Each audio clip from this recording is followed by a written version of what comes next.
Hello दोस्तों, UPSC allrounder में आपका स्वागत है। आज का विषय है कॉरियोलिस बल्ब जो है वो उसकी खोज किसने की थी। तो गैस्पार्ड गुस्ताव डी कॉरियोलिस ये व्यक्ति थे, एक वैज्ञानिक थे जिन्होंने इसकी खोज की थी, जिनका जन्म 21 मई 1792 में पेरिस में हुआ था और इनकी मृत्यु 19 सितंबर 1843 में पेरिस में हुई थी। ये एक फ्रांसीसी इंजीनियर और गणितज्ञ थे और जिन्होंने पहली बार कॉरियोलिस बल का वर्णन किया था, जो एक घूर्णन पिंड की गति का प्रभाव था।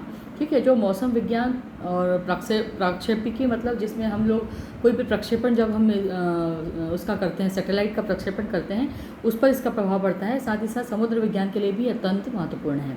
ठीक है, कॉरियोलिस बल एक काल्पनिक बल है जो कि पृथ्वी की घूर्णन गति से उत्पन्न होता है और कॉरियोलिस बल का प्रभाव गतिशील वस्तुओं जैसे हवा, विमान है ना, बैलिस्टिक या उड़ते हुए पंछियों पर इसका प्रभाव होता है। कॉरियोलिस बल के प्रभाव केवल हवा की दिशा को प्रभावित करता है, बल्कि हवा की दिशा को प्रभावित करता है, हवा की गति को प्रभावित नहीं करता।